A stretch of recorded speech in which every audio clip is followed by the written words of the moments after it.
Hi all, എല്ലാ കൂട്ടുകാർക്കും പുതിയൊരു വീഡിയോയിലോട്ട് സ്വാഗതം. അപ്പോൾ ഇന്ന് നമ്മുടെ വിഷു സീരീസ് വീഡിയോയിൽ 6th വീഡിയോ ആണ്. ഓക്കെ, അപ്പോൾ ഇന്ന് നമ്മളൊരു ബോട്ടിൽ ആർട്ട് വീഡിയോ ആണ് കേട്ടോ. വിഷു റിലേറ്റഡ് ആയിട്ടുള്ള ഒരു ബോട്ടിൽ ആർട്ടാണ്. അപ്പോൾ അതെങ്ങനെയാണെന്ന് ചെയ്യുന്നതെന്ന് നോക്കാം കേട്ടോ. അപ്പോൾ നമ്മളിതാ ഗ്രീൻ കളർ ബോട്ടിലാണ് എടുത്തിരിക്കുന്നത് എപ്പോഴത്തെയും പോലെ.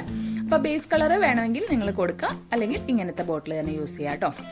അതിനുശേഷം നമ്മൾ ഇന്ന് വിഷുവായിട്ട് ചെയ്യാനായിട്ട് യൂസ് ചെയ്തിരിക്കുന്നത് ഗ്രേപ്സിൻ്റെ സ്റ്റെമ്മാണ്. ഗ്രേപ്സ് കഴിച്ചതിന് ശേഷം അതുമേ ഉണ്ടാകുന്ന സ്റ്റെമ്മ് നന്നായിട്ടൊന്ന് ഉണക്കിയെടുത്തതാണ് കേട്ടോ. ഇനി ആ ഒരു സ്റ്റെമ്മിൽ നമ്മൾ ഗ്രീൻ കളറ് കൊടുത്തെടുക്കുകയാണ് ചെയ്യുന്നത്. അപ്പം ഞാൻ ഇവിടെ ഒരു ഗ്രീൻ ലീഫ് ഗ്രീൻ ആണ് കൊടുത്തിരിക്കുന്നത്. ഫെവിക്രിലിൻ്റെ ഗ്രീൻ കളറാണ് കേട്ടോ കൊടുക്കുന്നത്. അപ്പോൾ നമുക്ക് നമ്മുടെ കയ്യിലുള്ള ഏത് കളറാണ് ഗ്രീൻ എന്ന് വെച്ചാൽ അത് കൊടുത്തെടുക്കാം. ഇനിയിപ്പോൾ നിങ്ങളുടെ കയ്യിൽ ഇങ്ങനത്തെ പെയിൻ്റ് ഒന്നും ഇല്ലെങ്കിൽ നമ്മൾ ഹോം മെയ്ഡ് പെയിൻറ് ഉണ്ടാക്കുന്ന വീഡിയോ ചെയ്തിട്ടുണ്ട് കേട്ടോ. അപ്പോൾ അതൊന്ന് കണ്ടിട്ട് നിങ്ങളിതുപോലെ ചെയ്തെടുക്കുക. ഇനി അതുപോലെ തന്നെ ഗ്രേപ്സിൻ്റെ സ്റ്റെമ്മ് ഇല്ല എന്നുണ്ടെങ്കിൽ നമുക്ക് ഇതിന് പകരമായിട്ട് വേറെ ഏതെങ്കിലും ടൈപ്പ് ഓഫ് സ്റ്റിക്കുകളോ സ്റ്റെമ്മുകളോ അല്ലെങ്കിൽ വൂളായാലും യൂസ് ചെയ്താൽ മതി കേട്ടോ. അല്ലെങ്കിൽ ജൂട്ട് ത്രെഡോ ഒക്കെ നമുക്ക് യൂസ് ചെയ്യാം. ഓക്കെ, അതിനുശേഷം നമ്മൾ പെയിൻ്റൊക്കെ ചെയ്ത് നന്നായിട്ട് ആ പെയിൻ്റ് ഒന്ന് ഉണക്കിയെടുത്തിട്ടുണ്ട്. അതിനുശേഷം നമ്മൾ യൂസ് ചെയ്യുന്നത് പിസ്ത ഷെല്ലാണ്. പിസ്തയുടെ ഷെല്ലാണ് കേട്ടോ നമ്മൾ യൂസ് ചെയ്യുന്നത്. ഈ പിസ്ത ഷെല്ല് നമ്മളൊരു യെല്ലോ കളർ കൊടുത്തെടുക്കുകയാണ്. അപ്പോൾ അതാ നമ്മൾ എന്താ ചെയ്തതെന്ന് വെച്ചാൽ ഒരു കുറച്ച് പെയിൻറ്റും വെള്ളം കൂടെ മിക്സ് ചെയ്തിട്ട് ഒരു ബോട്ടിലിൽ അല്ലെങ്കിൽ ഒരു ബോക്സിൽ ഇട്ടിട്ട് നമ്മൾ ഇതുപോലെ പിസ്ത ഷെല്ല് നന്നായിട്ട് മിക്സ് ചെയ്ത് കൊടുത്ത് ഉണക്കിയെടുത്തതാണ്. അപ്പോൾ പെയിൻറ്റ് ചെയ്യാൻ വളരെ ഈസിയാണ് കേട്ടോ. അല്ലെങ്കിൽ ഓരോന്നായിട്ട് ചെയ്യണം. ഈ ഒരു യെല്ലോ കളറാണ് നമ്മൾ കൊടുത്തത് കേട്ടോ. അപ്പോൾ ഇങ്ങനെ നമ്മൾ ചെയ്ത് ഉണക്കി കഴിഞ്ഞാൽ പെട്ടെന്ന് കുറേ ഇത് പെയിൻറ്റ് ചെയ്തെടുക്കാൻ പറ്റും. അതിനുശേഷം നമ്മൾ ഇനി ഈ സ്റ്റെമ്മിലോട്ട് ഒരു ഫ്ലവർ പോലെ നമ്മുടെ ഈ ഒരു പിസ്ത ഷെല്ലിനെ നമ്മൾ ഒട്ടിച്ചു കൊടുക്കുകയാണ് ചെയ്യുന്നത് കേട്ടോ.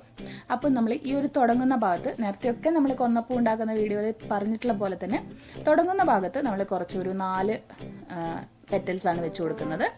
ഓക്കെ, അപ്പം നമുക്ക് ഈ ഒരു ഗ്ലൂഗൺ യൂസ് ചെയ്യുമ്പോൾ കുറച്ചുകൂടെ നന്നായിട്ട് ഈസി ആയിട്ട് സ്റ്റിക്ക് ചെയ്യാനായിട്ട് എളുപ്പമായിരിക്കും കേട്ടോ. അപ്പോൾ ഗ്ലൂഗൺ ഇല്ലാത്തൊരു ഫെവിക്കോൾ വെച്ചിട്ട് ചെയ്യാം, പക്ഷേ അത് പെട്ടെന്ന് ഒട്ടിക്കിട്ടാനായിട്ട് കുറച്ച് ബുദ്ധിമുട്ടാണ്. അപ്പോൾ അങ്ങനെ ഫെവിക്കോൾ വെച്ചിട്ടാണ് നിങ്ങൾ ചെയ്യുന്നതെങ്കിൽ നിങ്ങൾ ആദ്യമേ ഈ ഒരു പെറ്റൽസ് ഒട്ടിച്ച് ഫ്ലവർ ആക്കിയതിന് ശേഷം ഈ ഒരു സ്റ്റെമ്മിലോട്ട് അറ്റാച്ച് ചെയ്യുന്നതായിരിക്കും നല്ലത് കേട്ടോ.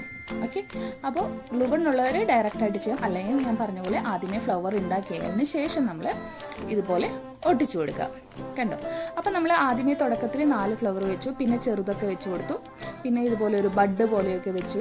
ഇങ്ങനെയൊക്കെ ആയിട്ട് പല വലുപ്പത്തിലും ആയിട്ട് നമ്മളിങ്ങനെ ഫ്ലവേഴ്സ് അതുമേ സെറ്റ് ചെയ്ത് കൊടുക്കുകയാണ് ചെയ്യുന്നത് കേട്ടോ.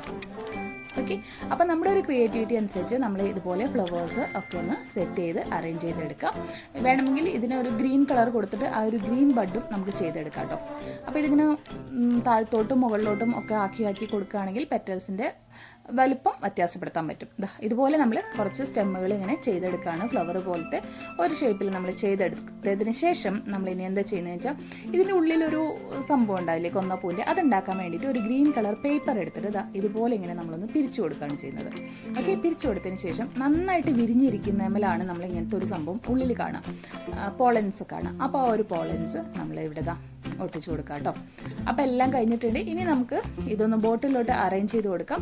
അപ്പോൾ ഞാനിവിടെ തുടക്കത്തിൽ കുറച്ച് ഗ്ലൂ ഇട്ടതിന് ശേഷം അതിങ്ങനെ ഒന്ന് സ്റ്റിക്ക് ചെയ്ത് കൊടുക്കുകയാണ് ചെയ്യുന്നത് കേട്ടോ. അപ്പോൾ നമ്മളുടെ ഇഷ്ടത്തിനനുസരിച്ച് നമുക്കിത് ഇതുപോലെയൊക്കെ സ്റ്റിക്ക് ചെയ്ത് കൊടുക്കാം. അപ്പോൾ ഞാനിപ്പോൾ ഒരു സ്റ്റെം അങ്ങനെ വെച്ചു, കുറച്ച് നീളം കുറഞ്ഞ സ്റ്റെമ്മായിരുന്നു, അതുകൊണ്ട് ഇതുപോലെ 2 പീസസൊക്കെ വെച്ചു. അങ്ങനെ നമ്മളൊന്ന് അറേഞ്ച് ചെയ്ത് കൊടുക്കുകയാണ്. ഇപ്പം നമ്മൾ കുറച്ചധികം അറേഞ്ച് ചെയ്ത് കൊടുത്തിട്ട് ഒരു ലീഫും കൂടെ വെച്ച് കൊടുത്തിട്ടുണ്ട് കേട്ടോ. പക്ഷേ എനിക്കിത് അത്രയ്ക്ക് അങ്ങോട്ട് ഇഷ്ടമായില്ല, കുറേ വെച്ച് കൊടുത്തപ്പോൾ.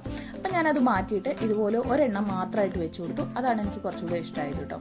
പിന്നെ എനിക്ക് ബോട്ടിൽ വെക്കുന്നതിനേക്കാളും സാധാരണ ഇതിൽ വെക്കുന്നതാണ് ഇഷ്ടമായത്.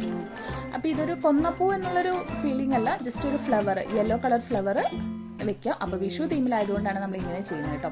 ഇനിയിപ്പോൾ പിസ്ത ഷെല്ല് അല്ലെങ്കിൽ നമുക്ക് ജസ്റ്റ് പേപ്പർ ഉണ്ടല്ലോ, പേപ്പർ കട്ട് ചെയ്തിട്ട് ഇതുപോലെ ഈ ഒരു സ്റ്റെമ്മോ ഒട്ടിച്ചു കൊടുത്താലും മതി.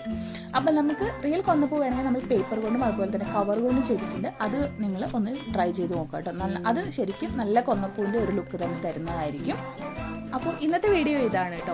അപ്പോൾ നല്ല ഭംഗിയുള്ള കൊന്നപ്പൂ നിങ്ങൾക്ക് വേണമെന്നുണ്ടെങ്കിൽ ആ ഒരു റിയൽ കൊന്നപ്പൂവിൻ്റെ ഇത് വേണമെങ്കിൽ നിങ്ങൾ കവർ കൊണ്ട് ചെയ്ത് നോക്കുക. അതിൻ്റെ വീഡിയോ നമ്മൾ ഓൾറെഡി അപ്ലോഡ് ചെയ്തിട്ടുണ്ട്. അതുപോലെ തന്നെ പേപ്പർ കൊണ്ടുള്ള വീഡിയോസ് നമ്മൾ ചെയ്തിട്ടുണ്ട് കേട്ടോ. അപ്പോൾ ഇന്നത്തെ വീഡിയോ ഇത്രയേ ഉള്ളൂ. അപ്പോൾ എല്ലാ കൂട്ടുകാർക്കും ഇഷ്ടമായെന്ന് വിചാരിക്കുന്നു. വീഡിയോ ഇഷ്ടമായെങ്കിൽ ലൈക്ക് ചെയ്യുക, ഷെയർ ചെയ്യുക, കമൻറ്റ് ചെയ്യുക. അതുപോലെ നിങ്ങളുടെ കൂട്ടുകാർക്കും ഒന്ന് ഷെയർ ചെയ്ത് കൊടുക്കുക. വീണ്ടും വരുമ്പോഴേക്കും bye bye. Thank you all.